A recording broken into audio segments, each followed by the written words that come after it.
Now part 2 की video में second standard read करेंगे।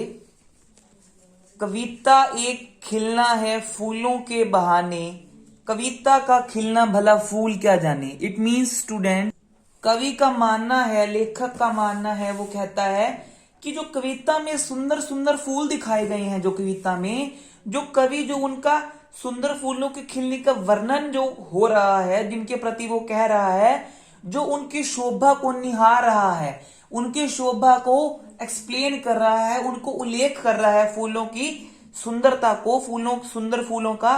क्या रियलिटी में भी कविता की जो सुंदरता है वो फूलों का खिलना नहीं समझा जा सकता? दोबारा देखिए स्टूडेंट इस लाइन को।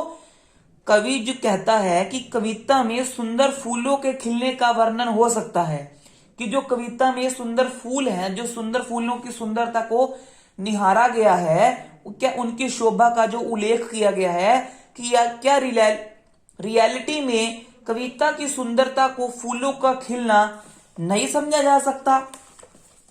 फूल खिलते हैं, कुछ देर महकते हैं और फिर मुरझा जाते हैं। इट मीन स्टूडेंट्स कि फूल खिलते हैं, कुछ देर महकते हैं और फिर मुरझा जाते हैं।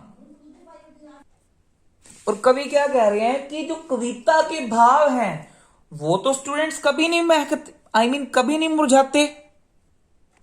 नेक्स्ट लाइन क्या है? बाहर भीतर इस घर उस घर। इट मीन्स स्टूडेंट, जो कविता के मधुर भाव हैं, जो कविता की मधुर वाणी है, वो तो इस घर उस घर सब जगह महकते रहते हैं, सभी के दिलों को चहचहाते रहते हैं, सभी जगह अपने भाव प्रकट करते रहती हैं, सब जगह अपनी निहारिता बिखेरते रहती हैं अपने भावों की। बिना मुरझाए महकने के माने फूल क्या जाने। इसका मतलब क्या है स्टूडेंट, कि जो फूलों की महक है, जो फूलों की सुंदरता है, वो किसी भी पोइम से हम उसकी कंपेयर किसी भी प्रकार से कविता से नहीं की जा सकती। मतलब जो फूलों की महक है वो तो स्टूडेंट्स देखो कुछ देर की है, परंतु जो कविता की महक है वो अनलिमिटेड है, वो असीमित है, उसकी कोई सीमा नहीं है। वो तो अपने भावों को महकाती रहती है, अपनी निहारिता, अपने निहार बिखेरती रहती है।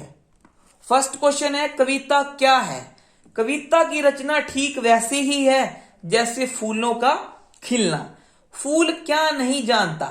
फूल कविता का खिलना नहीं जानता, उसे हर जगह कविता की तरह प्रवेश करना तथा बिन मुरझाए महकना नहीं आता। इट मीन स्टूडेंट्स कि वो कविता की तरह